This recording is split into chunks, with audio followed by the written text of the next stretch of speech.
From the outside, what's the most bizarre thing you've seen sold on OnlyFans? I'm not sure if this is even allowed on OnlyFans. That's nice. But I've seen like accounts where it's like the whole family.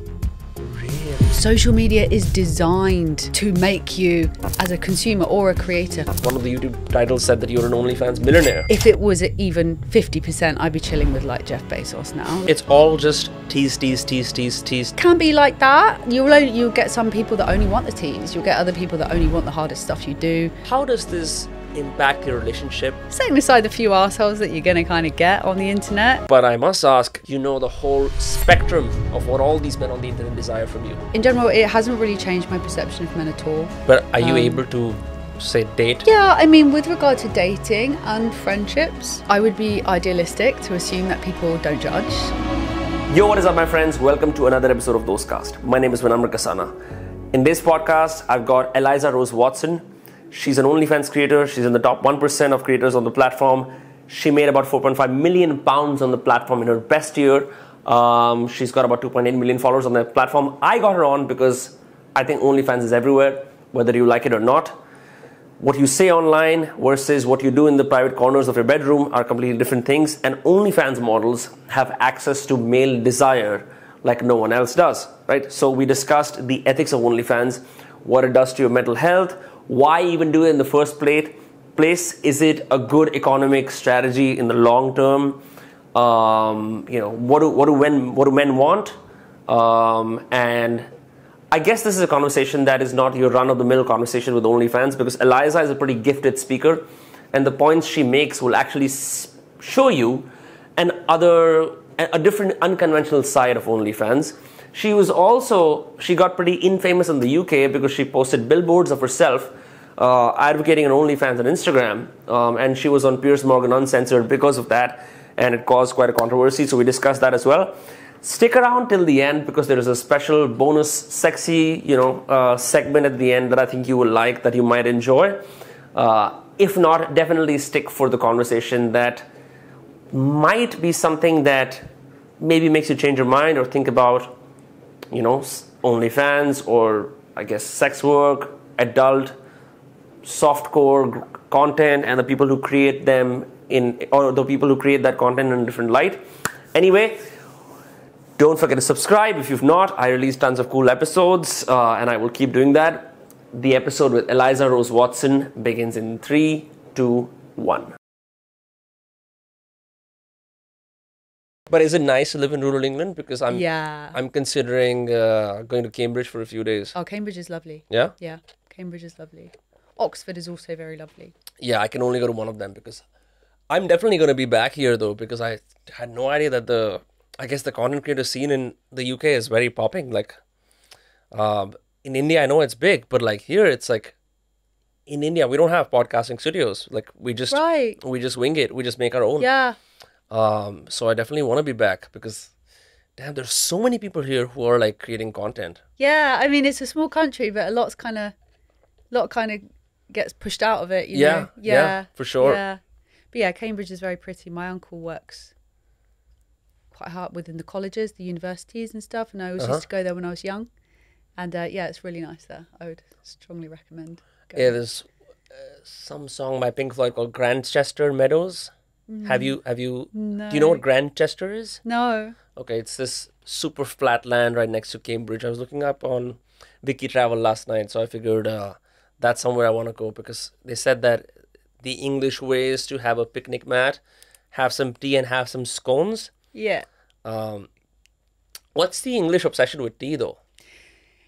I guess we stole it from India, didn't we? We kind of got that from India, did we not? Ceylon, or like, I don't so know. like, yeah, we just chucked some milk in it and away we go, I don't know. Yeah, because it's Have you had a cup of English tea though?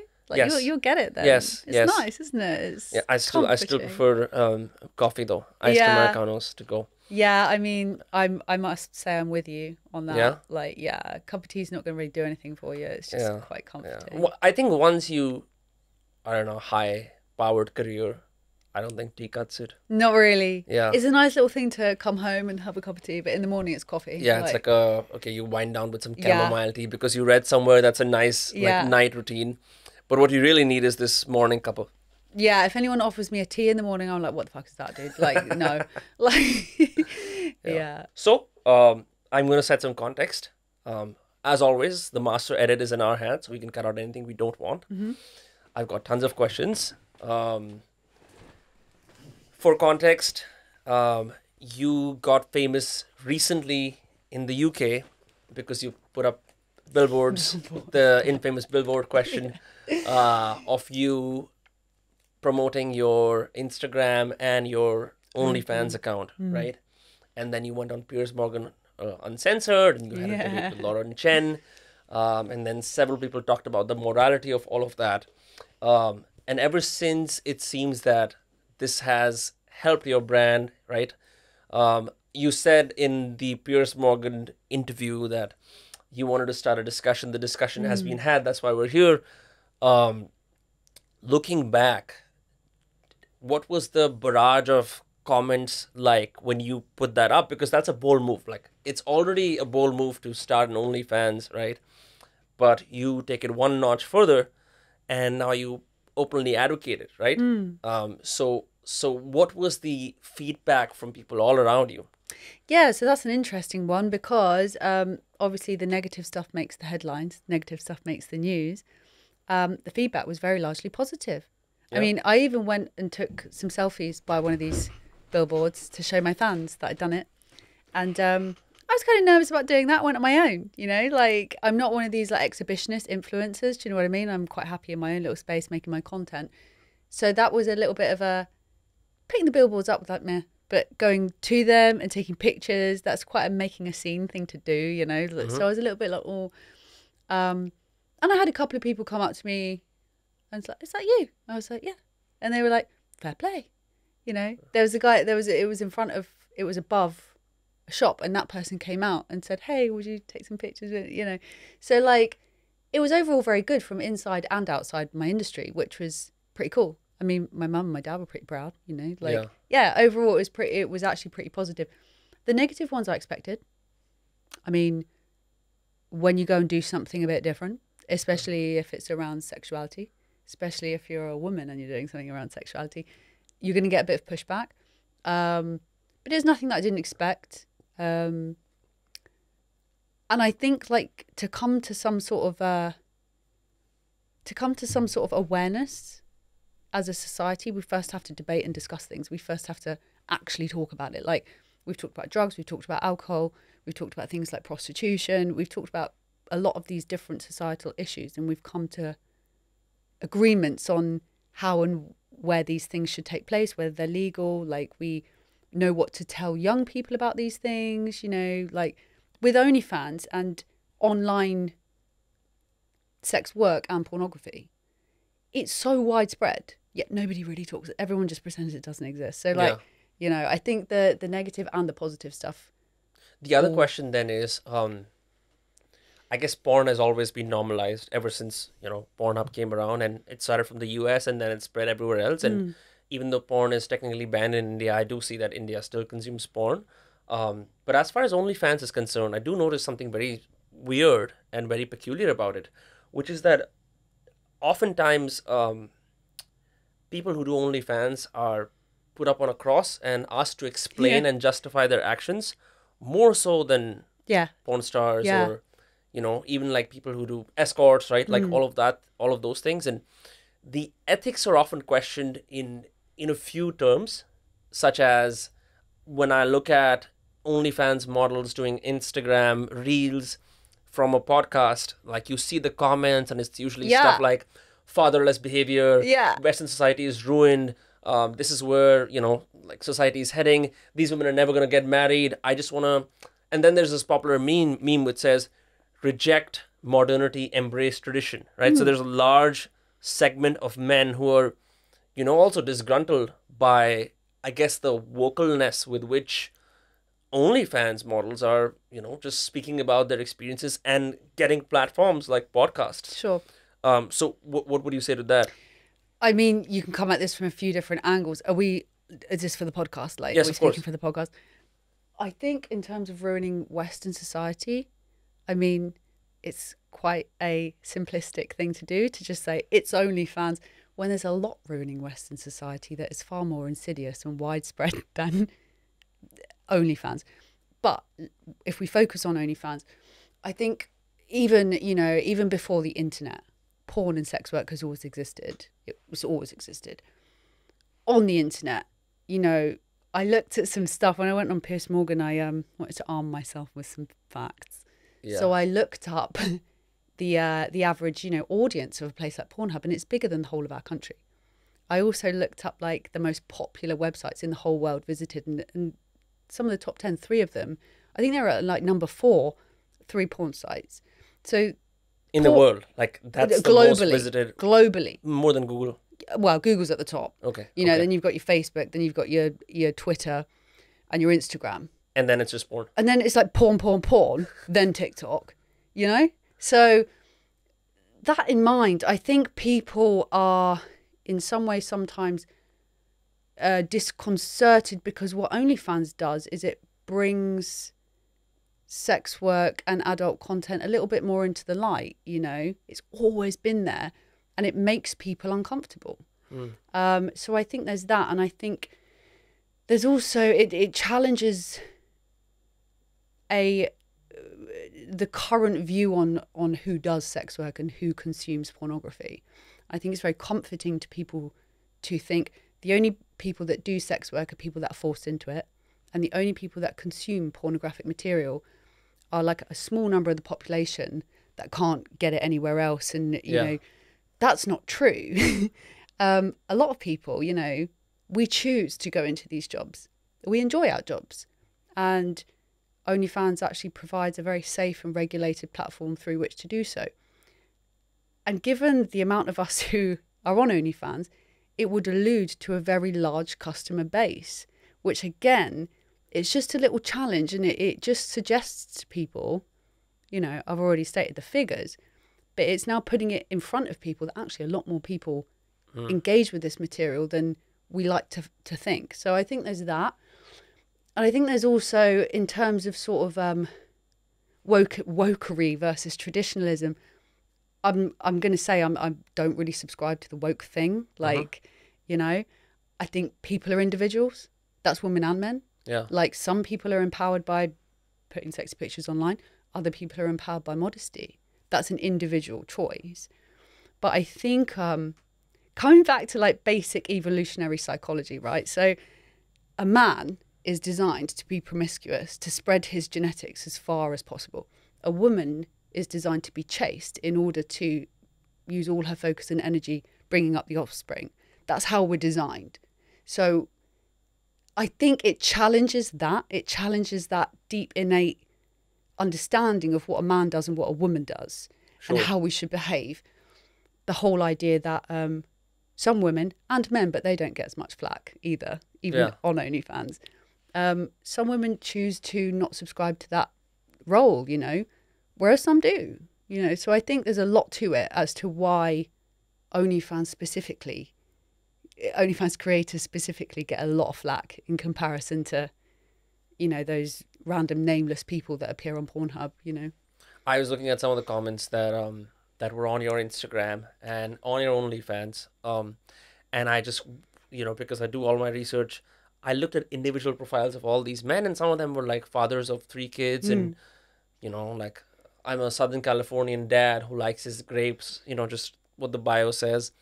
And I was very surprised about how vocally they were, I guess, complimenting you and I guess enjoying your content, which served to prove that while there is a large majority that hates this, there's a large majority that actually loves, I guess, the 1:1 treatment of getting behind the paywall and actually kind of believing that this content is sort of tailored to them. And then there's a, it's not like some random person on the internet.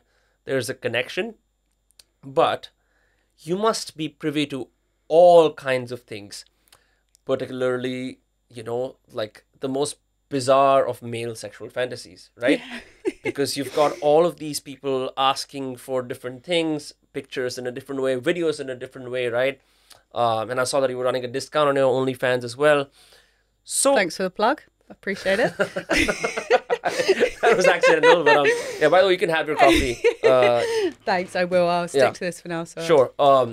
So my question then is, I know women who understand some male desire, right? Usually women who have monogamous relationships, or women who even have polyamorous relationships, right?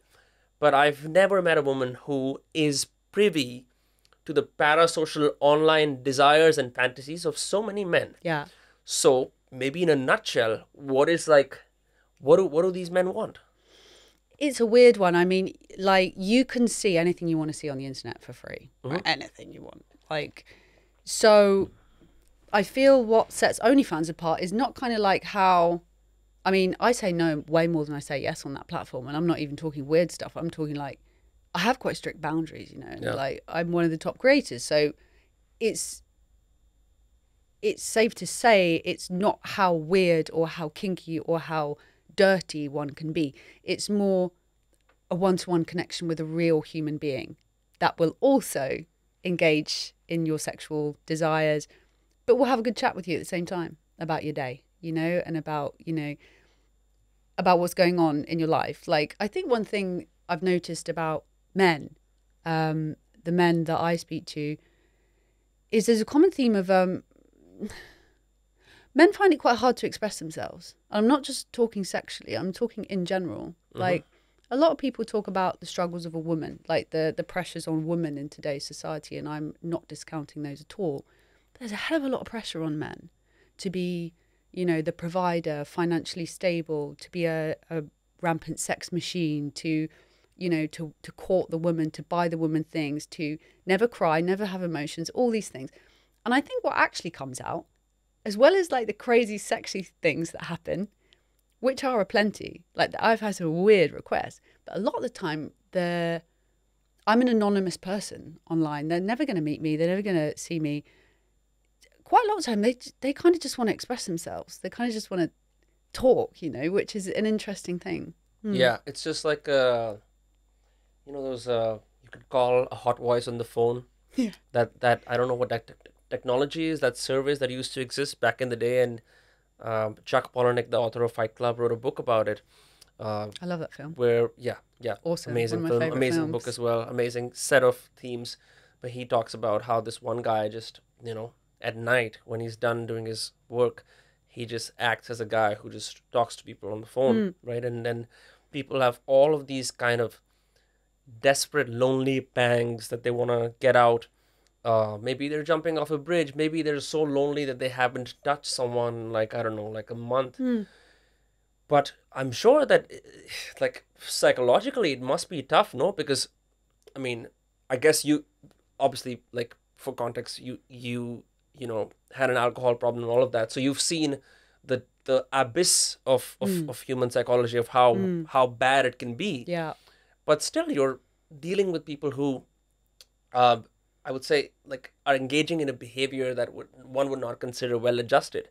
So, like, what kind of neuroses do you find when you speak with these men? Like, do they have, for example, are there ultra successful men who've got everything that they want and yet prefer to, you know, talk to you at the end and just find that little comfort in whatever, you know, 1:1 interaction that you have with them?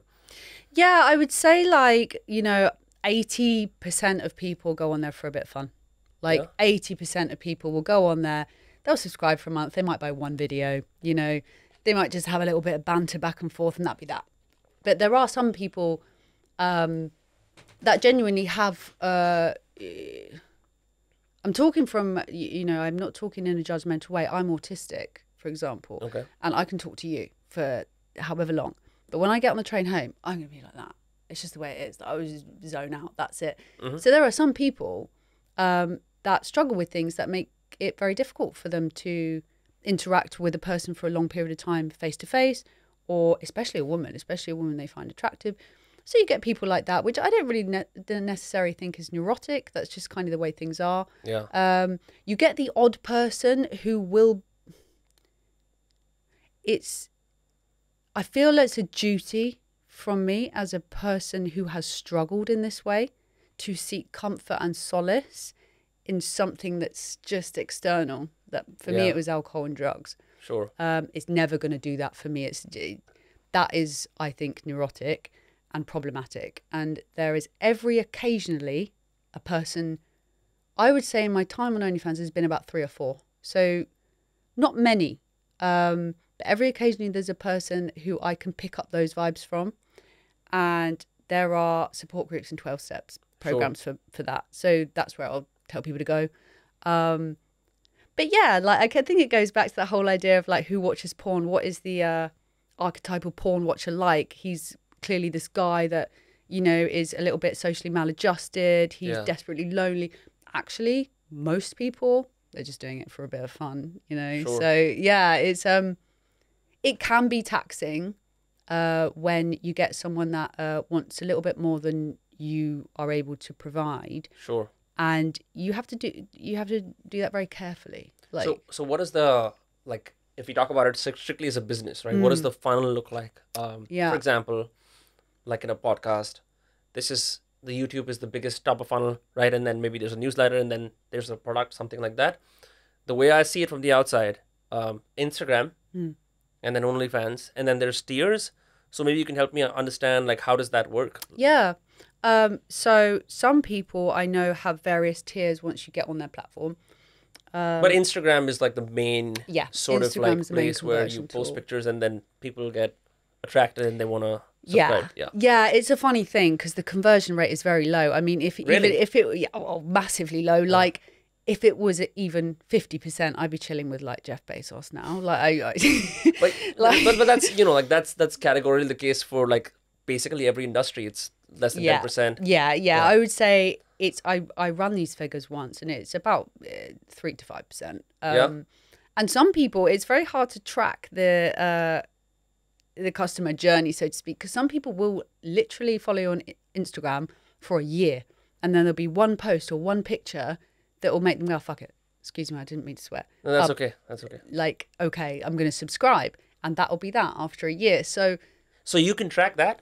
I can't, but I talk to the guys when they join, and they're like, I've followed you for Instagram for so long, I just thought I'd subscribe. So it's very difficult to kind of track that. But yeah, in a nutshell, like you said, the user journey is they are on Instagram. They kind of like your content. They might like what you got to say. And so they subscribe. Me, I have a free OnlyFans page as well. And that's just... But that's defunct now, right? It still operates, and it's just so people can get an idea of what they're going to get. Sure. I think one thing that's happened on OnlyFans lately is it's become so saturated. Like, more people than would make you comfortable do OnlyFans. Like, it's so widespread that a lot of people don't treat it very seriously. You prefer the OnlyFans oligarchy when there's like 4 or 5 people? Well, like, it would make it a hell of a lot easier for us. I'm not gonna lie. But a lot of people don't treat it seriously, and they don't treat their customers like with respect. So there's a lot of scamming. So you don't have like a business, by the way. Like you are like 100% customer success, like satisfaction. You run 100%. The numbers. You've got Excel sheets. Yeah, I got that's 90% of my job. Like, really? Yeah, man. Like, I remember like a documentary person rang me and they were like, "Can we make a documentary on like the day of a life in an OnlyFans girl with you?" And I was like, "Yeah, it will literally be me looking at my laptop. Like, that's it. Like, numbers." But yeah, it's really important to treat it like a business and treat your clients with respect, because there's so many that don't, and you're looking at sort of consistency over time. It's all right doing a quick win, like you sell one video for $200 and everyone hates it and they never buy again. Yeah, you know what you're looking at is trickle income over a long period of time. But so it's all just tease, but like incrementally better every single time. It can be like that. You'll get some people that only want the tease. You'll get other people that only want the hardest stuff you do. Yeah.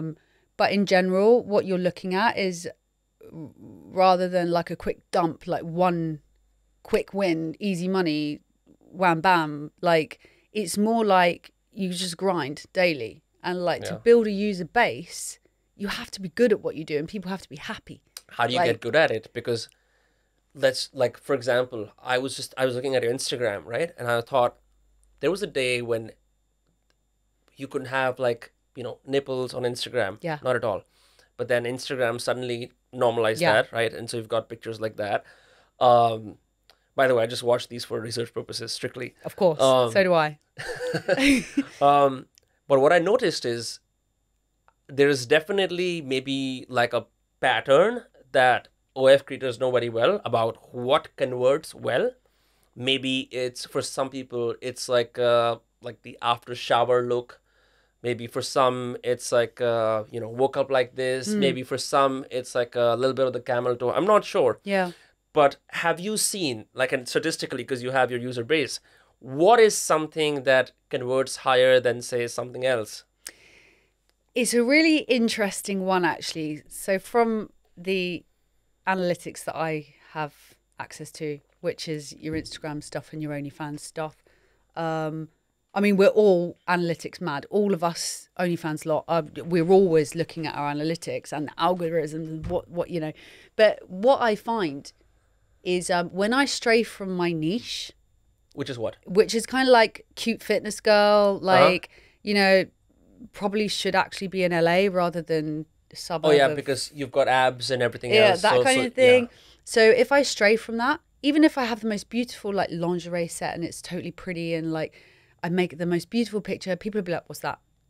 No, that's no. So, but how do they penalize it? Do they not like the picture? They just don't like it. So there's the engagement is lower.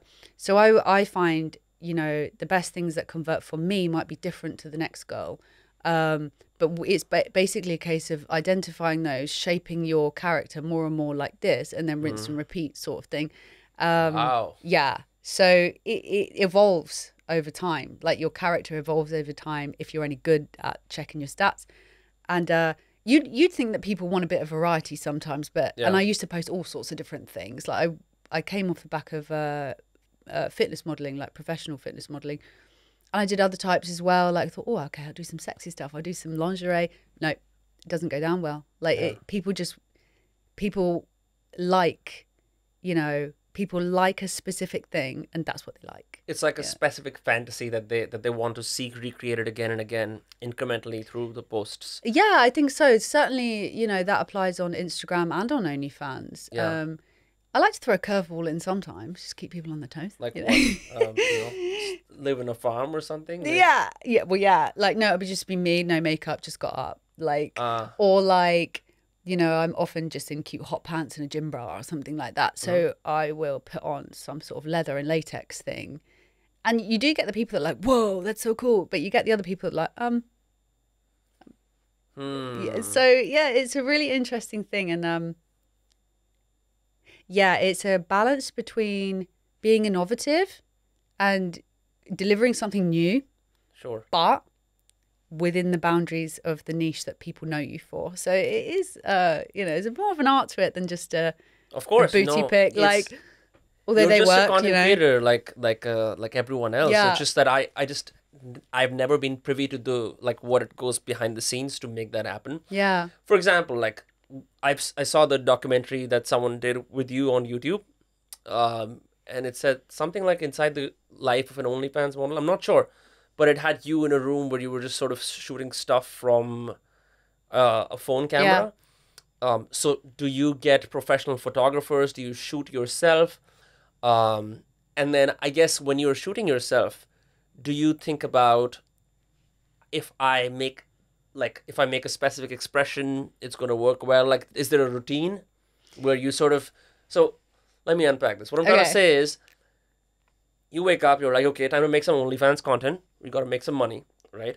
So you wake up and you're like, okay, what do I want to do today? Okay, maybe today I want to do like a gym, sports bra, whatever. So you step in front of a camera. Do you think about, maybe I should smile like this? Maybe I should do a few poses. Like, what is that whole routine look like? Yeah. So to go back to your first question, which is like, this is probably boring people to death. Like, I just really like talking about this. So yeah. So, no, I love this. I really go specific, but cut this out if you don't want it. Yeah. So the first question was about like, do you have professional photographers? Do you shoot yourself? Yes. It's been interesting to watch social media especially evolve, because when I first joined, it was airbrushed professional photography with all the special, that worked best. But I think over time, people want more real. People want realism now. People want a sense of the real person. So self-shot stuff works better now than it did before, especially on OnlyFans, because they kind of want the real person as much as possible. So, you know, on OnlyFans, I don't even need to use good lighting. They will still appreciate the picture, especially if it looks like I just clicked, you know? Yeah. And sometimes I do that. So with the kind of like content creation process, I actually shoot content like once a month. Like You batch record? I batch record, and I do it, you know, I'm a woman, so there's a flow of, you know, hormones in and out of the body. And I'll make sure to do it when the dopamine and the serotonin are when you're highest. ovulating, basically? Is that... No, not so much like when I'm like horniest, so to speak, but like when I'm most energetic and creative and expressive, right? So... And you express it through your sexuality. Yeah. Yeah. Yeah. So I'll put on an outfit and I will just go with the flow. There's no set routine as such, but if I feel good in an outfit and the lighting's great and, you know, it will naturally just come out. Like if I have shot stuff like a production line because I have to, it just doesn't. And I think people know. People know. So rather than there being a set expression or a set kind of like series of poses, it always has to be when I'm up for it. Ideally when I'm feeling sexy, you know, but definitely... Because you don't feel sexy 7 days a week, no. or 3, or even 2, right? No. Yeah. No. So, you know, those are the components that have to be there. It's kind of like your mood, your environment. Like for me, like I like to think everything I create has an element of both eroticism, but also like art to it. Like I want my lighting to be good. I want the skin to shine nicely. I want the outfit colors to match, you know, these things.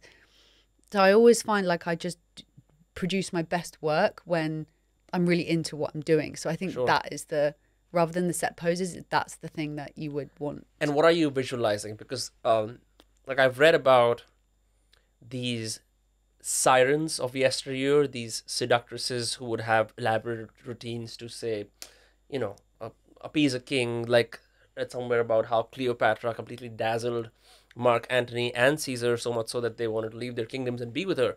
But she would... That's a cool skill. Yeah, she would basically... And she wasn't the most attractive, but she could create this aura of, you know, have dazzling, larger-than-life dresses and basically create a spectacle around herself so that they were so mesmerized that they wanted to be around her. Yeah. And just when they thought they could have her, she would just pull back, right? And so this perpetual tease started happening. But what I'm trying to ask from that is, what are you visualizing in your head when you're doing this? Because there must be like some person out there that you're visualizing that I'm doing this for, right? Is there like, or is it just the masses, or are you just, you know, honestly just like, you know, basking in your own vanity about like how beautiful you look, all of that? I would say that it's something I've always been able to do. I don't know if I can thank autism for it, or I don't know what it is, but I'm able to channel a certain person sometimes. Like, you're getting me now, this is real me, but like Eliza, the one that's on Instagram, the one that's on OnlyFans, she's confident, she's sexy, she's outgoing, she's very energetic, and she's actually a little bit intimidating as well. So that's who I become. You know, that's who I become. I wouldn't necessarily think that it's for anyone in particular. I just enjoy, and I always enjoyed it about professional modeling. Oh, because you had your training as a model, right? Yeah, so you know, you wear certain clothing, or you're put in a certain scenario, and there's certain music playing in the background, and I can channel the Eliza that people see online. Like in real life, I'm just goofy and a little bit nerdy, you know, like, but there's part of me that's that person.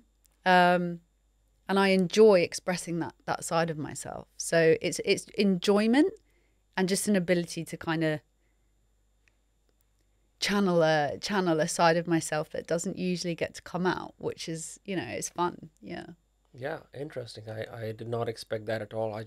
What I'm really fascinated by is the batching of content, because I would assume that, so typically when I meet content creators from across different spectrums, I notice that there's this tension and grind and hustle of content creation, even if you know, all kinds of content. There's always like, oh, I have to be, here at this place because I have to shoot something, blah, blah, blah, blah, blah.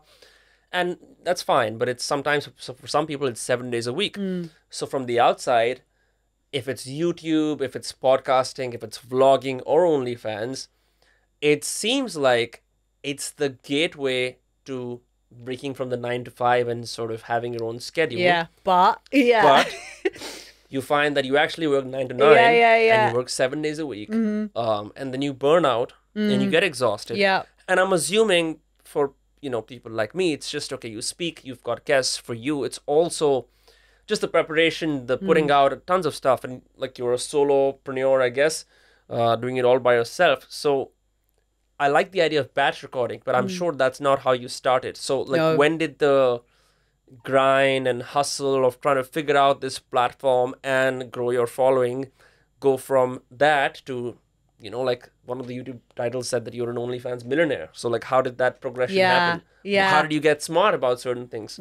I'm like learning the hard way, basically, like hard knocks. Like, when I first started, and you got to keep in mind, like, you'll know this, social media is designed to make you as a consumer or a creator hooked to their platforms, like hooked on the stats, like, it's insatiable. Like whether it's OnlyFans, whatever, YouTube, I really admire people like you, like podcasters, like the work and effort you put into every piece of content you put out is something else. Like really? It's so good. Considering I know a bit about what goes on in the back end, like all the prep and the planning, you guys, like you're a different league to me. But I would say the first year of me beginning OnlyFans, I followed the exact cycle that you just described, as in you think that you hit something here, you think you got something here, you think you got a passive income, and then suddenly, like I remember like meeting my friend for coffee, and I'm talking to my friend, I'm half chatting to guys on the OnlyFans, and I'm half taking selfies in the loos for a guy that's wanting like more sexy pics and stuff like that. Nightmare. In the gym, replying to my OnlyFans messages while I'm in the gym. Oh God, I've got to go and take a selfie. Oh, I hope nobody sees. Like, rinse and repeat. So I burned out really fast. And I also found that making content like every day, it does get like a production line. It does get like, like the art goes away. 100%. It's just like overhead, just work. Yeah, like 100%. And like people will laugh at me saying this, but there is a certain art when everybody's taking pictures of their boobs and bum. You've got to take a good picture of your boobs and bum. And it's got to be kind of different to everyone else's pictures of their boobs and bum. So there is a certain art to it. And I think I just learned the hard way. So what do you do differently? Yeah, so now I'll book a location once a month. It would just be like somewhere I find lovely. And that's just like an indulgence, really. Like, I have a perfectly fine space to use to take pictures, but it's just... So you book an Airbnb, basically? Airbnb or like something like that, and just something inspiring, something a bit different. Like, and I will, based on what my guys have liked and what Instagram's liked and Twitter, and they all like different things. So based on, what these platforms like, you kind of prep and you put outfits together and you pop them in a case, and, so there's all that prep. That takes about a day. So what are you doing in this day? Are you just making Excel sheets of outfits, or are you thinking about like this piece of content, like stereotypical gym girl worked really well, so how can I recreate that? Yeah. You write stuff down and like... Yeah, I kind of go by what's sold best on my OnlyFans, what people have had the best feedback on in terms of like my sort of like explicit videos and stuff. And on Instagram, I'll just look at the analytics of what did well and when. And I'll go from that. I'll plan all the outfits in. I'll also keep in mind the location. I mean, if you have like one of these slick modern houses as a location, you don't want cute country outfits. Like, so it's things like that as well. I see. Probably nobody gives a shit except me here. But like, I like it. I like my stuff. We're all allowed some delusion. Yeah. Probably nobody gives a shit except me. But I think I've done this now for like 4 years. I mean,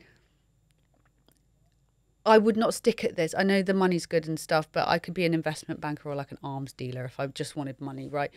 It has to be engaging for me. Yeah, I have to keep it fun and engaging for me. And part of my character and what makes me happy is to be a creative person. So like a lot of these things are for me, but I do think I've noticed just a trend, and I've got no stats to back this up, but I've noticed a trend whereby I can create the same level of explicitness in a video. Like I can show exactly the same stuff. I can do the same stuff. One's really beautifully lit with gorgeous things in the background, and the other one's just, you know, at home in crappy lighting.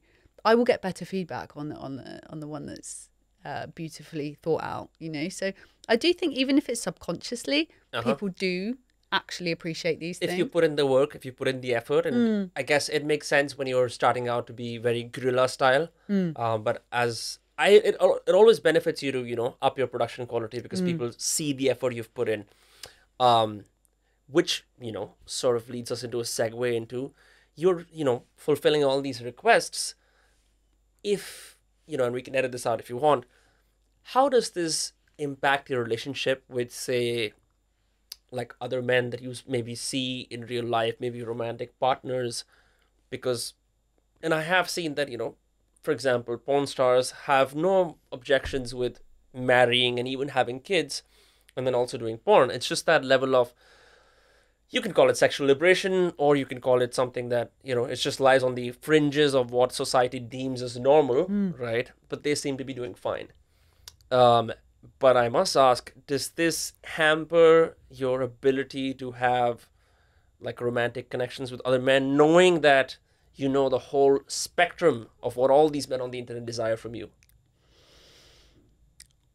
Yeah, so I think, you know, in any job when you're dealing with people, you're going to get arseholes. You're just going to, like, the internet is also a breeding ground for arseholes. So the arsehole ratio is going to be a bit higher.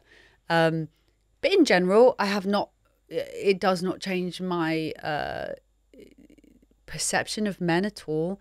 In fact, it helps me to be, I've always been an advocate of men. Like, the men in my life growing up have been my heroes.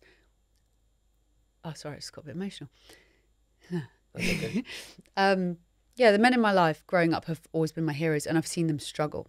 So I'm an advocate of men anyway. Like, and I think, setting aside the few arseholes that you're going to kind of get on the internet, in general, it's made me even more compassionate to how men struggle, you know, what men struggle with. Like, you know, I think it's only enhanced that, really, you know, and you do get some people that are kind of hostile, but 9 times out of 10, I put that down to sort of like a certain level of intimidation or insecurity. Sure. And there's nothing a little bit of banter back and forth in a human conversation can't diffuse. So in general, it hasn't really changed my perception of men at all. But are you able to, say, date easily? Yeah, I mean, with regard to dating and friendships, I would be idealistic to assume that people don't judge. I mean, if I met someone and I was like, oh, what do you do for a living? They said, oh, I'm a traffic warden. I'd be like, you're an asshole. Like, we do this. We do judge. Of course. But I see it as a bit of a buffer, as in, you know, in terms of a romantic relationship or a friendship, I only want relationships where I'm judged by my character, you know? If I am an asshole, like, if you think that I'm not a nice person, that's one thing. If a person will judge me purely on my job, probably not going to be a good basis for a relationship. So it narrows the dating pool and the you know, the chance of close friendships. I'm not going to lie, but I'm not sure if it narrows it in a bad way. I see. So you're definitely looking for someone who is not going to possess you. Yeah. Let you be who you are, and, like, you know, as strange as it may sound, and I you know, I have never had exposure to this world, so I am sorry if I come across as slightly close-minded, because I'm also expanding my horizon as I speak to you. But then it must be a lot of, like, tumultuous, you know, I guess, like, lots of internal strife inside, like, a man when they have to sort of see that, okay, well, you know, she does OnlyFans and I like her, and, like, but then she does this. So I guess it would take like a different kind of person who's been through something similar to maybe, you know, empathize with you and, you know, date you. Have you experienced something like that? I've never dated someone in my industry. And I think you'd be surprised by the amount of female creators that are part of a couple. Like, quite most of us are. Yeah.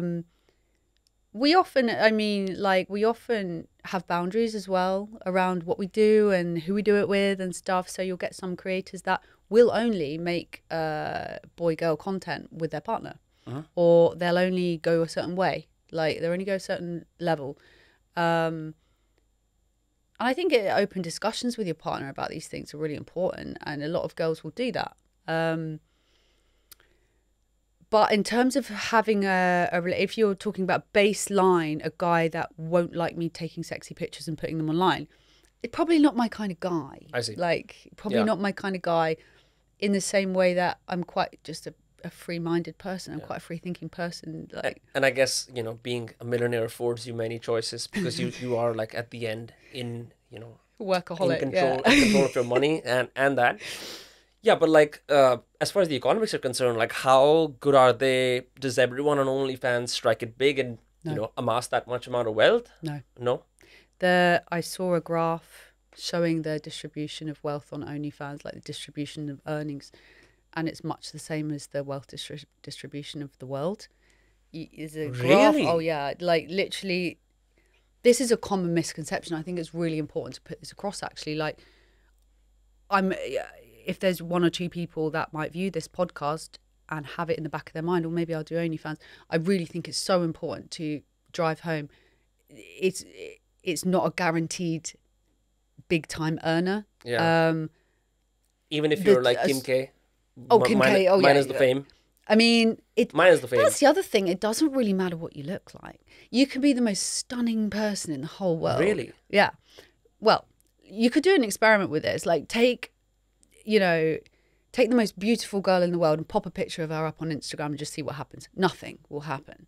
Like, it's much more about strategy. It's much more about sort of beating the algorithms. It's much more about sticking to a niche. You know, it's much more about that than how pretty you are. I would say, like, the network of other high earning creators that I speak to, they're certainly not ugly, but they're not necessarily the most beautiful. They're the most on it. They're the most sort of like, you know, they're on their game. They're usually quite intelligent. So it's not true that, oh, my looks will get me everywhere. Absolutely not. It's not even a foot in the door. No.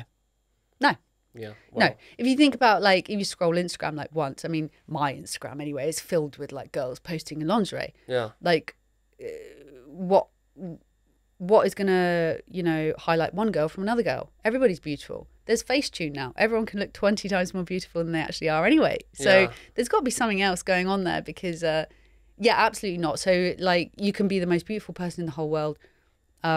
It's not going to guarantee you income. And you can also do the most hardcore stuff in the whole sphere. Yeah. That will not guarantee you income. So even if you do like full-fledged, like, basically, I know some women do that, is like some creators do that, is like you fuck a fan, basically, right? Even that is no guarantee that you're going to make money. No, it's not about that at all. In fact, sometimes it's the opposite. Like, sometimes it's the opposite. Like, I'm quite boundary. There's a lot of things I don't do on OnlyFans, and if anything, I've found that to my advantage. Yeah. Because what people want is a real human being, and most real human beings have boundaries. And the other thing people want is a special interaction with a real person. So if they can get willy-nilly everything for like $3, you know, so it's a really sort of like it turns on its head what in a multitude of ways what you would expect. And yeah, to answer your question simply, absolutely not everyone on OnlyFans makes loads of money. Wow. Like, have you seen, I know for sure that porn stars can, because porn stars are, I guess, used to having their own websites. Before OnlyFans, they were kind of doing this, but like they were also at the risk of, you know, their videos leaking out on the internet, because most of their porn was free available on these websites. But I do kind of know that, you know, porn stars also make money on OnlyFans from the outside. But then I want to ask if you know of any escorts or like women who do sex work come to OnlyFans, because, you know, technically you don't have to engage in so much intercourse and you can just make the money without actually having to do anything and be with anyone, if you know of those examples as well. Yeah, I do know of a couple of women who do face-to-face sex work and have moved more on OnlyFans. Just it's safer. I think it's safer. I mean, I've never done anything like that, so I couldn't speak about like how safe these things from are. like the people you know. Yeah, but I think more than it being like less kind of work. I mean, it's scalable, isn't it, OnlyFans? Whereas like, you know, in escorts, he's one client and she can't exactly outsource. Like that's her. Like, so it's scalable, but it's also, I think it's safer. I think that's the appeal in the couple that I know. But I couldn't speak for everyone. I do know there are also people that do a bit of both. Interesting. Yeah. So like as far as the industry is concerned, I like there's this good quote by Pablo Picasso. Is like, you know, when art critics meet, they talk about form, structure, but when painters meet, they talk about where to find cheap turpentine.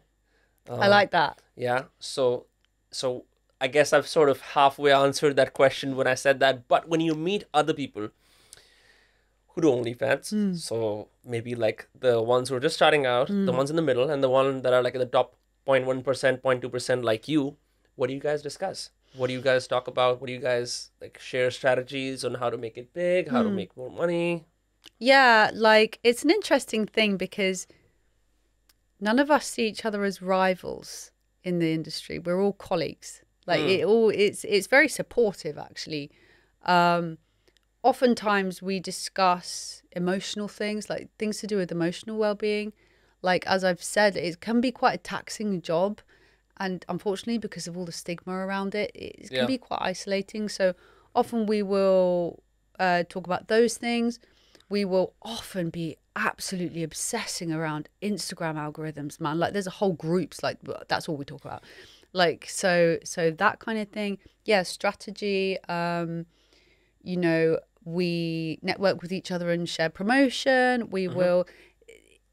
It's one of those industries that is of I would like this to change, but the platform itself is very regulated and it's very, you know, there's a lot of rules and there's a lot of structure there.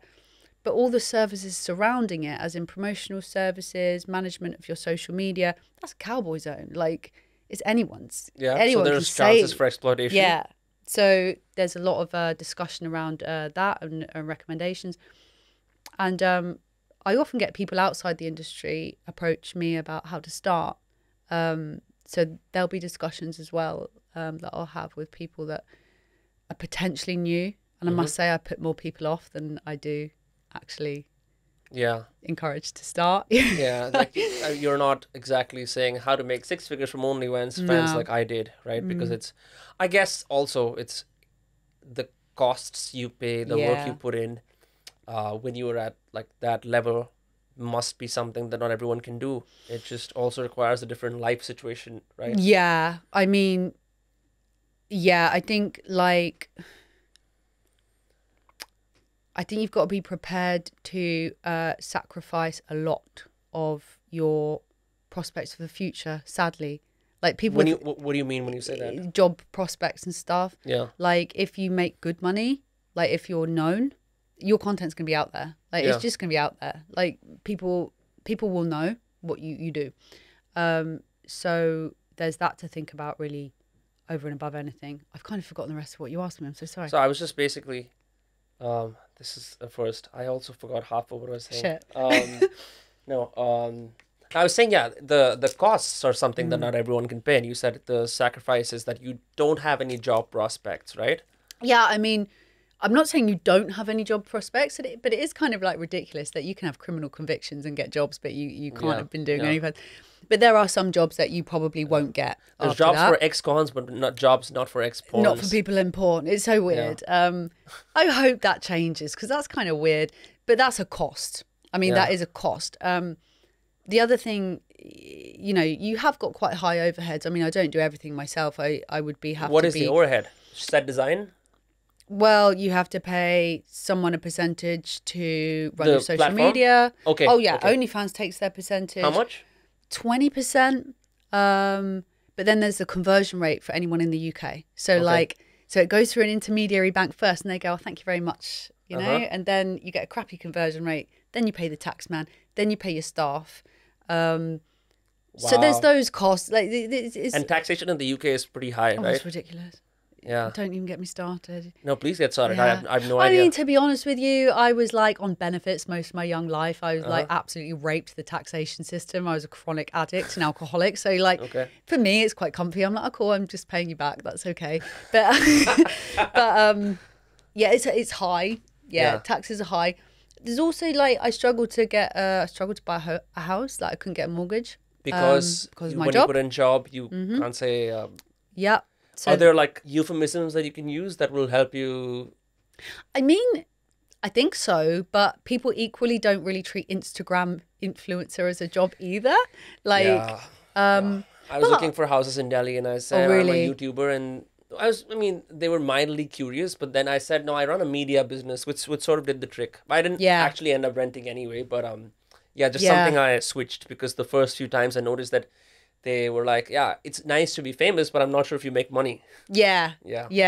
For me, it was like, oh, cool, you're making money, but for how long? Like, you know, which is actually a very valid point. Like, because it is your business. No, it's not like you get a paycheck every month. Yeah, unless you've.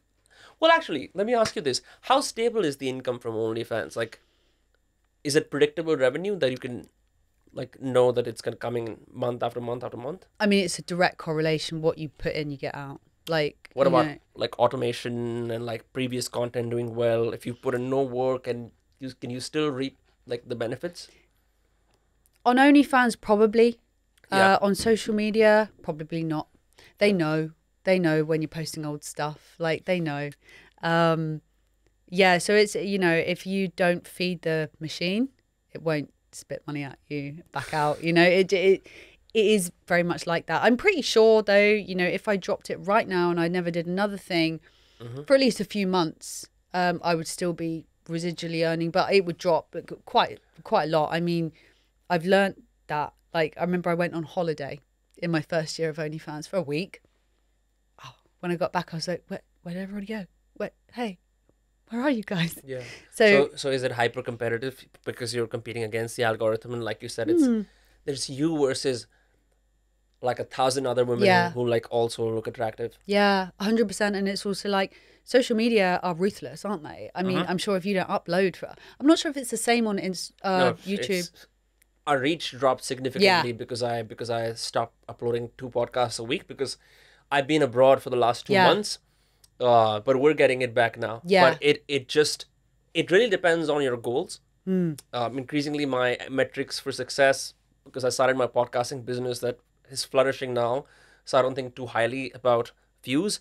At the same time, if I don't, I run the risk of not having it as an attractive proof of work for my business. Yeah. Which is like, it's the same as like your OnlyFans grows internally, but if your Instagram is popping, it's going to grow, like you're going to get more traffic from there to... 100%. Like OnlyFans has no internal discovery system. Oh yeah? So you're fully reliant... I tried looking you up on OnlyFans on the website, and it suggested me 2 other people. And I even looked you up by the username. Yeah, it's really bad. So you are fully reliant on social media. You are 100% reliant on social media. So, you know, how reliable is social media? And you'll get the answer to how reliable is your income. Like, you know, your stuff gets deleted, wham, bam, goodbye. You know, like, so in a way, I would be comfy for a few months. I'd be like, oh, okay. Yeah. But in another way, you know, I think this is across the board with all social media professionals.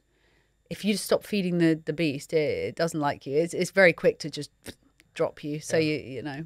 What's the end game, Eliza? Like, because I guess OnlyFans is only like 3-4 years old, so we haven't seen like, I guess people come out and say, hey, you know, 10 years of OnlyFans, this is my experience, and like write a book about it, all of that, because it's a new industry, right? So what's the end game? Are you going to keep doing this forever? Are you going to stack the cash and go off to the Bahamas? Like, what's the plan? Yeah, I mean, OnlyFans has been around about 10 years. Really? Yeah, it's been around quite a lot I've longer. just started hearing about it for the last 2-3 years. Well, it only got popular around about COVID time. I think Beyonce mentioned it in a song. I think that was what happened. Really? I bet the owner of OnlyFans like thanks her every single day. But yeah, I mean, one good thing about OnlyFans, you can technically do this for as long as you want. There is a market for everyone. Yeah. No, personally, what are you thinking about? Yeah, personally, I don't feel like I have that many more years in me of doing this. It's as I've just described about, you can't really let it go. Like you have to, it's not passive at all.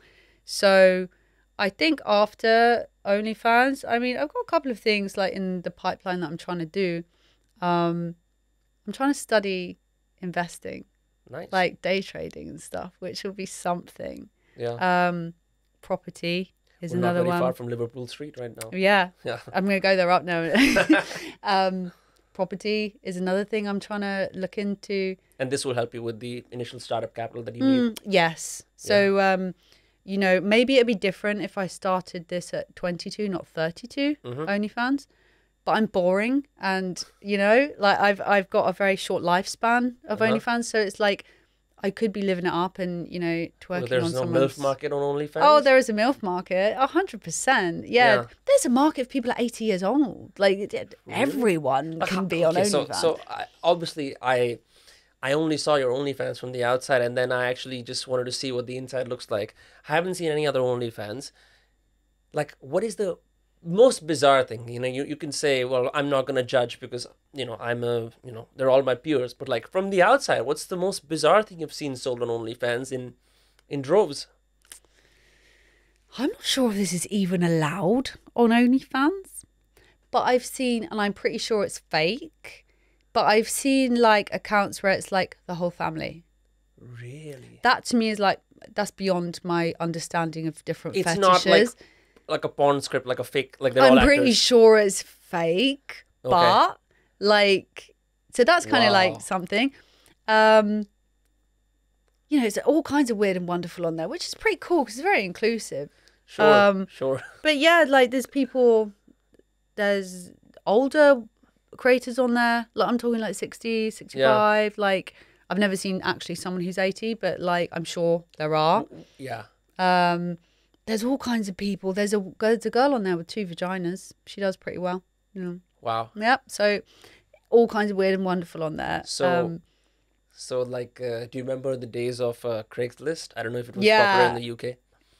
I was in college and I signed up for one sociology class because I had to. It was called Sex and Social Life, and I love sociology. Yeah, I guess do you not find it interesting? For me, it was bizarre because I was paying a lot of money for the college, and while I loved studying all the classes, we spent half a semester decoding Craigslist posts. That is kind of specific. It's very specific, and it was just mostly sexual posts in nature. And so, like, we went in a rabbit hole of like what that looks like, and we found all these bizarre things, like straight white dude looking for like another dude to jack him off, no homo. And they would always say no homo. Hashtag. They would always say no homo, and that would allow them to basically deviate from their heterosexual tendencies and just participate.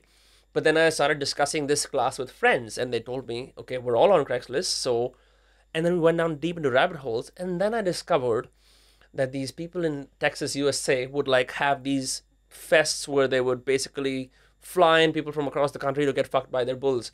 And then I realized... that's some level of like, I'm a free thinking person and all that kind of stuff. But when it goes there, I'm like, nah.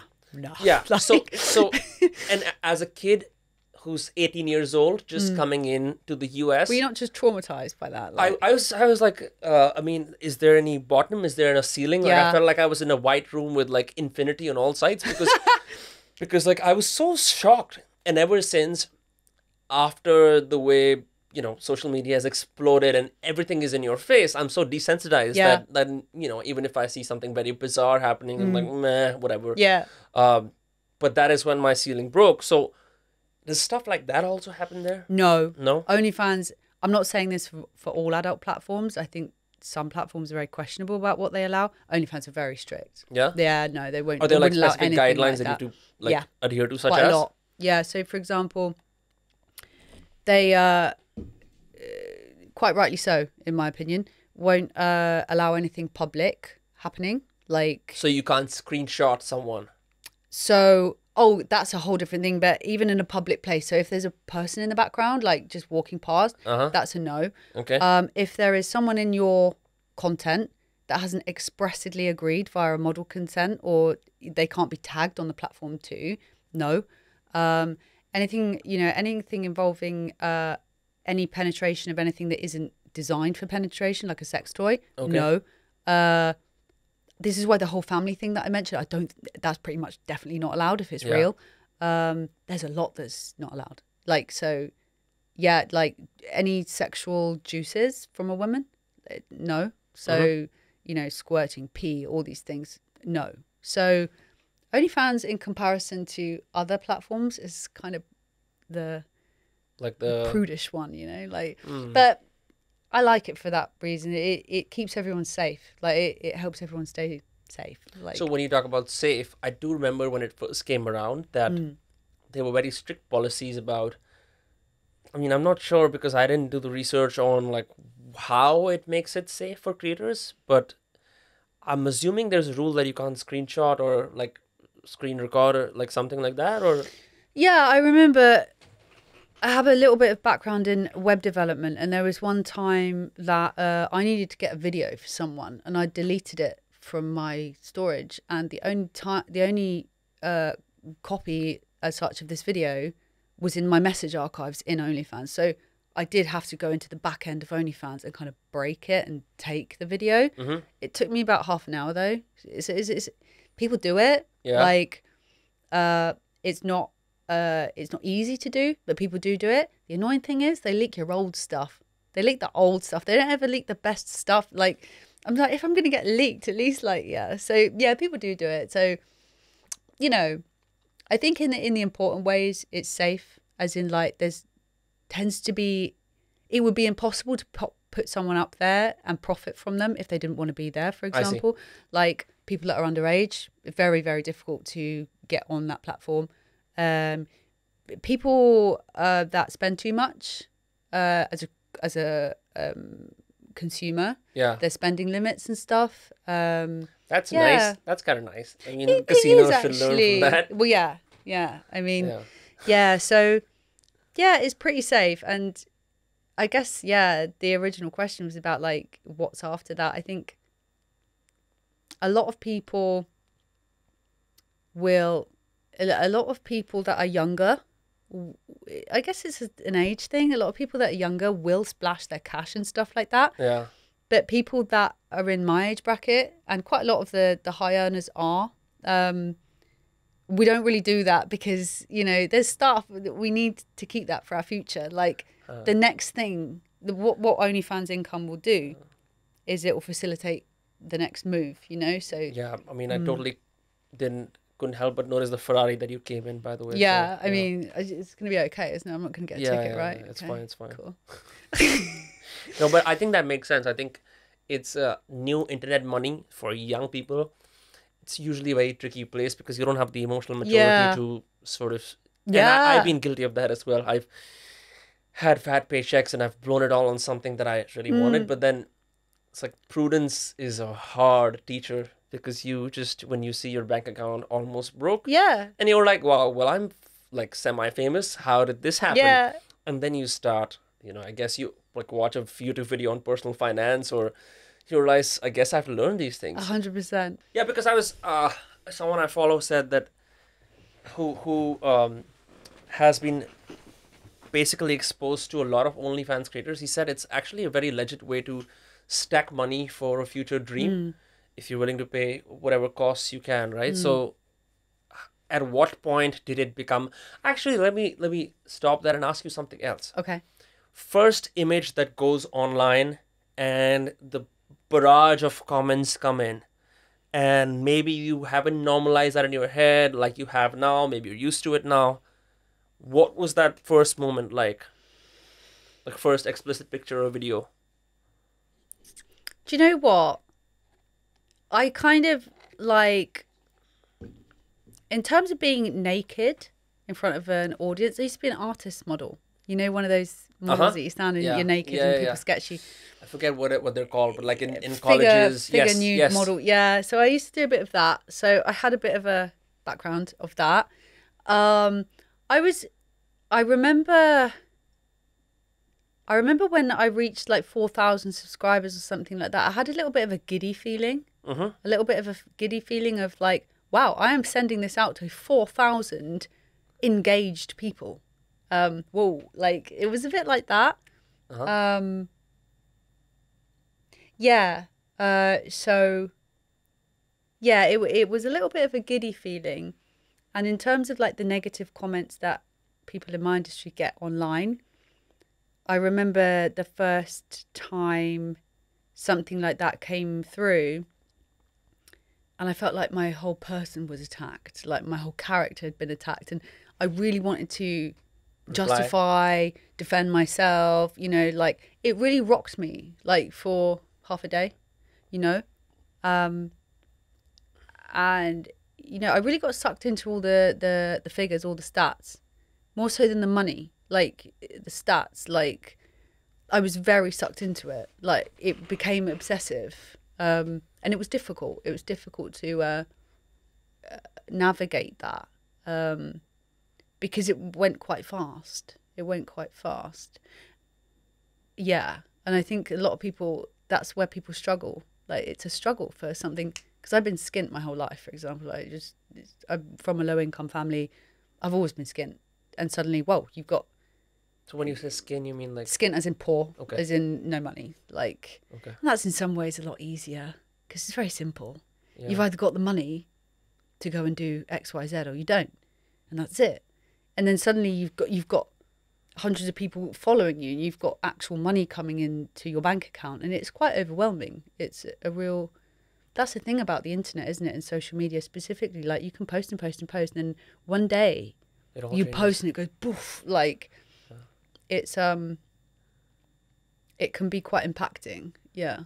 Yeah, and I guess everyone can't have the emotional resilience to deal with that. Yeah, I'm not sure I did. Yeah. I'm not sure I did. Like, yeah. So, like, have people recognized you on the streets? Have they has that happened or? Sometimes. Yeah. Very rarely, because I don't go anywhere. I'm a complete recluse, so that kind of. But helps you've been like that always. Pretty much. Yeah. Okay. Pretty much. Like I've kind of always been like that, but when I come to London, that's the only time. Like. Maybe 3 times, not huge. Not too much. Not too much. It's never like someone's following me with a camera or like trying to get my autograph or anything like that. So it's nothing like that. But now and again. But I'm not in character, you know? Yeah. I'm not in character. So yeah. So I'm like, whoa. Like, oh yeah, that's me. Like, so yeah. Which I guess like is the perfect segue for this question.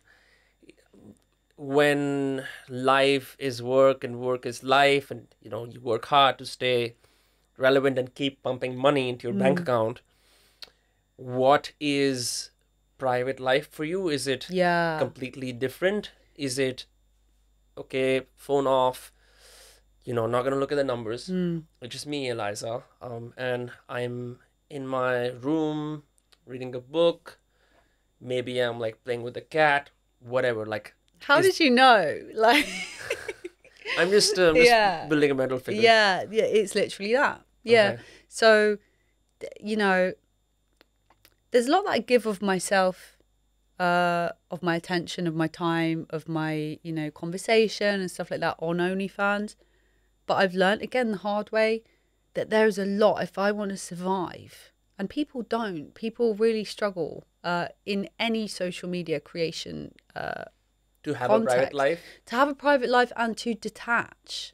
Because if you don't, every negative comment you get is going to hurt you. Yeah. Like every opinion someone has is of you rather than the creation you've put out there. So, yeah, my private life is very different to my online life. Like, in completely different. Like, I think what the main thing is, no phones, no pictures. I'm crap at taking pictures with friends and stuff. So you would just rather live in the moment? Yeah, because as soon as it's a picture, it becomes, I'm at work, get my good side, you know? Like, it's a weird one like that. I dress in comfy clothes. Yeah. Like, you know, I don't walk around in hot pants and a bikini bra. I love my cats. I love to play with my cats. Anything in nature I like. I'm quite a boring person. I should actually say that, like, I spend my time, like, twerking on a yacht, like, covered in cash. That's the... No, yeah, but that's the stereotypical way of doing it, right? Because you would assume that it is... You would assume that someone who does this for a living must be turned on all the time, must be thinking about herself sexually all the time. But that's just like... You would have to be, like, I don't know, like a sociopath. Yeah. Because, like, how can you? Well, yeah, I mean, a doctor doesn't go around measuring people's heartbeats on their day off. Like, traffic warden doesn't slap tickets on people's cars. Well, I'd hope they don't. But, like, yeah, like, you're completely right. And I think, like, I have been advised to put certain aspects of my life on social media for my benefit, for the benefit of my job. So that you look more... real. Like I'm more, a whole more person. complex, more sophisticated. Yeah. I won't do it. Because even my workouts, like for a fitness-based person, I don't take my phone in the gym. Like, yeah. So even that, like, people would probably like that, but that's my time for myself. So I do think, well, you know, like, I give of my true self to my paying customers. There's a hell of a lot that I don't put out there, you know. Yeah. So when you say paying customers, like, are there tiers to, like, access? Because there are for some creators. For you, like, for me, no. No, like, it's just one you're tier? you're in. Yeah, you're in. Obviously, if people, you know, if people support the page a lot, so they can donate if they want. They can tip, they can buy a lot of content. If they're enjoying the content, they'll buy a lot of content. And for those people, I'll always make sure to reach out and express gratitude and, like, give them a bit more, give them some free things, give them some extra chat and stuff. So in essence, I guess that's a self-selecting tier. But no, I personally don't have tiers. It was very complicated to try and and do that, so I stopped. Yeah. So do you ever, and we can edit this out for if you want for safety reasons, but do you meet fans if they, like, pay a lot or no? No. Again, that's completely against the terms of service of OnlyFans. Really? Yeah, and I would say, like, anyone thinking of doing that, like, just remember that old thing: don't meet strangers on the internet. Yeah. Like, you can watch strangers on the internet, but you shouldn't, like. Like, there are obviously, like, agencies for escorting and stuff, which probably provide a really safe environment to do that. OnlyFans does not do that, so, like, no, I don't. I think some people do. Okay. Yeah, I think some people do. It would have to be very covert. You'd get kicked off the platform. Yeah. Sure. Alluding to the thing you said earlier about your private life, like, what is sacred to you then? Like, what is something in your life that you've, I guess, kept sacred no matter what? That is, like, just for you. Like, quite a few things. My time exercising. I find that, like, meditation. I don't even train with a friend, and if someone comes up to me in the gym, no. You headphones just in. flat out Goodbye. just slap them in the face and say bye-bye. Yeah, literally, like, floor them straight away. No. But yeah, that time, I do a lot of stuff for my recovery, for, you know, the alcoholism and drug recovery. That's obviously my thing, and that's very personal. And I do a lot for my mental health. I do a lot for my emotional well-being, like hiking, walking, meditating, yoga. Quite a lot of my time is actually just sacred to me. Yeah. I think maybe you'd be the same. Like, you know, otherwise you'd go crazy. Well, yeah, and, like, your job, like what you're doing now, it's a very outward thing. It's a very sort of, like, you put yourself right out there.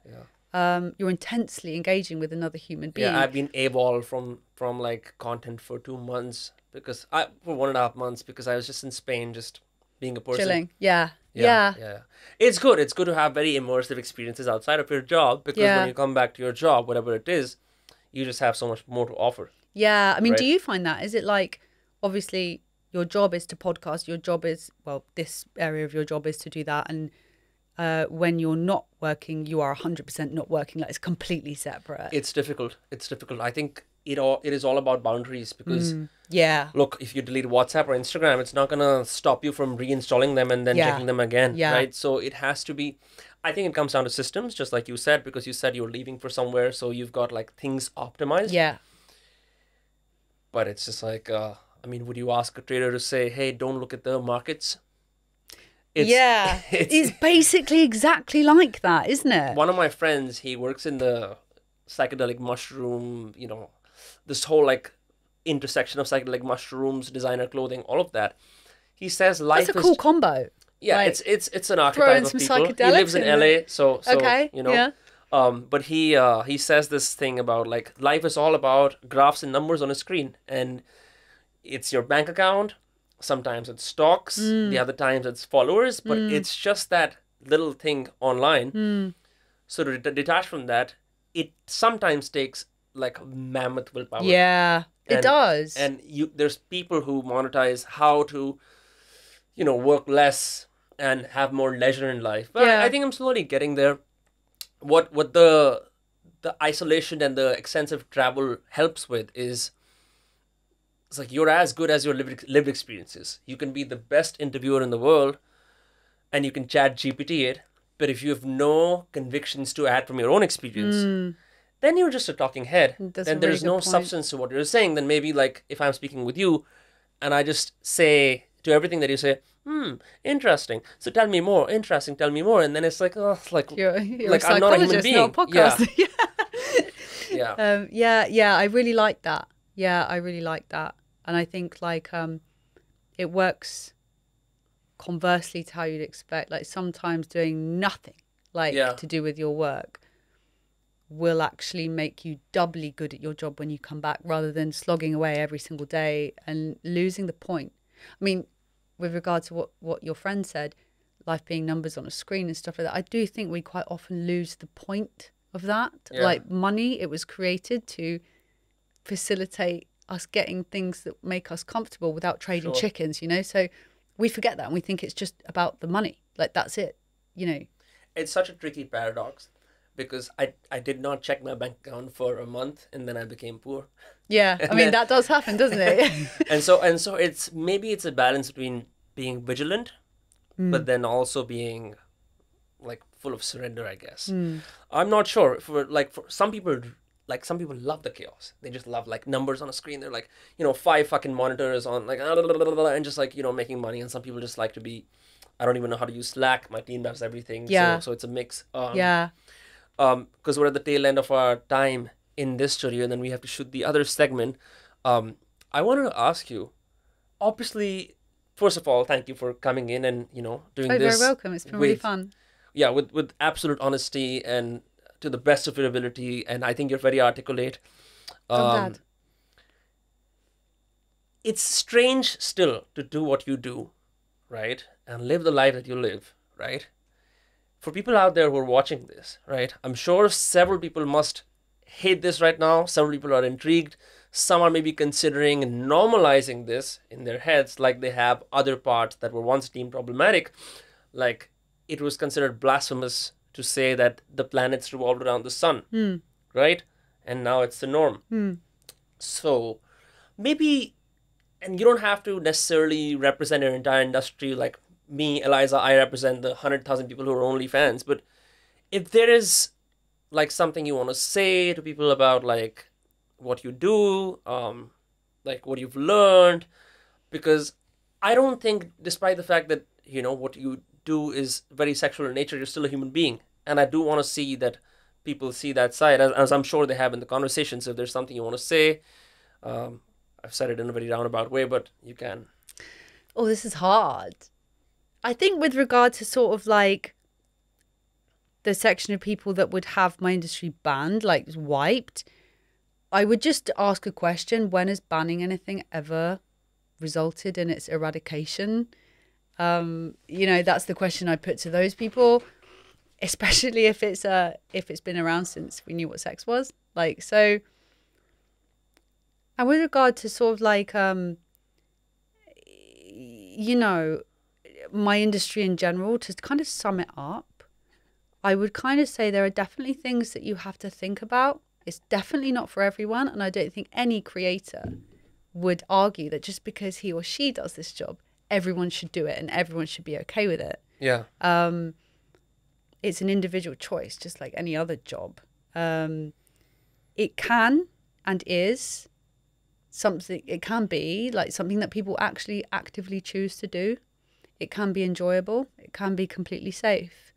And it's often done by real human beings that have quite a business mind about them, rather than just people that are fatherless and don't think things through. Like, that, you know, I think that's important to think about. And in the same breath, I do understand that, just like I have my own thoughts about alcohol. Like, I don't particularly like it. Like, I don't think, you know, there are going to be people that don't really like my job.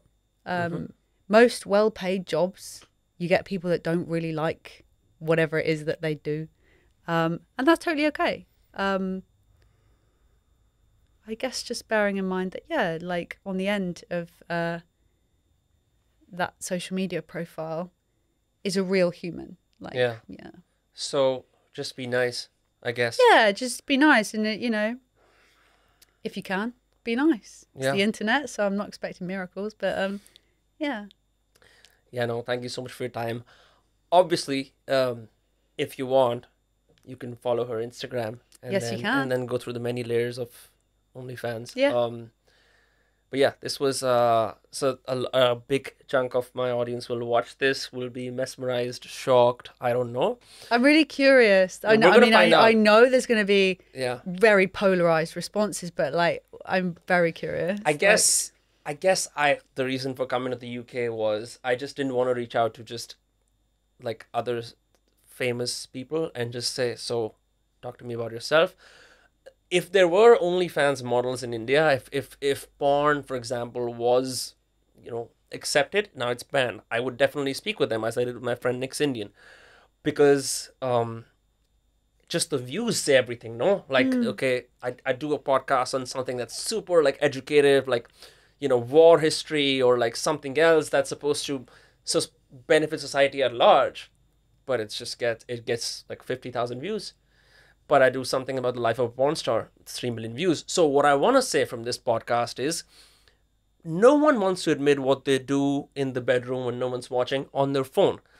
And my hope with this conversation is let the floodgates open. What's the worst that can happen? You can make up your own mind.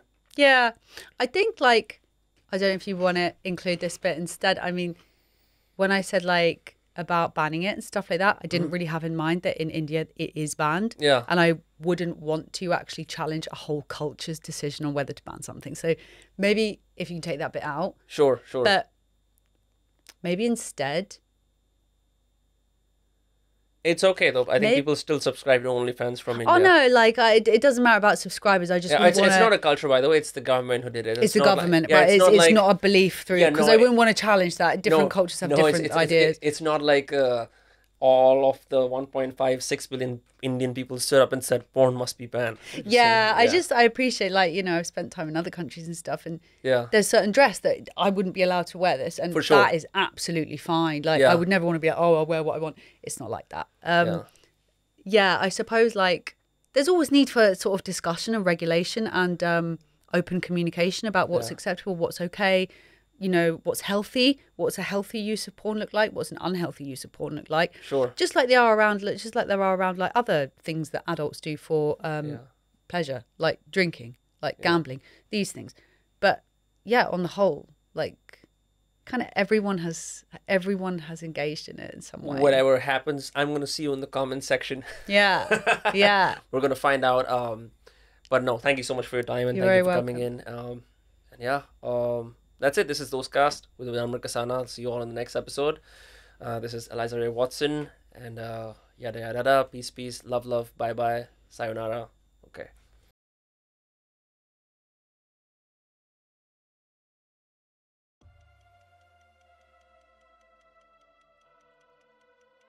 What do you do for a living? I'm an OnlyFans model. What's the most amount of money you've made from OnlyFans? Over the time I've been on, I've grossed about $4.5 million. Fuck.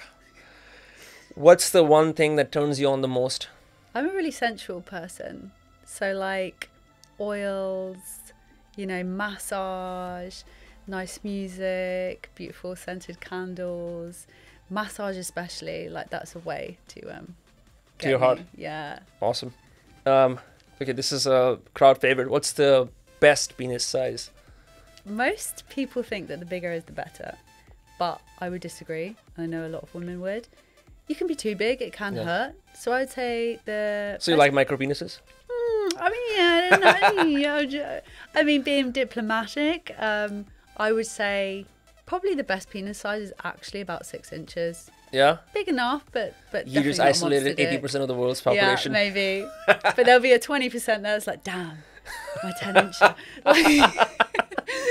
Okay, what's the weirdest request you've gotten as an OnlyFans model? So I understand like most fetishes. So a lot of the requests I get are like, yeah, cool, I get that. I got one once which was like being bathed in slime, which I just felt was just really odd. Yeah. Like another weird one I got was spitting in my hand and asking the camera to smell it. What? Don't get it. What? Yeah,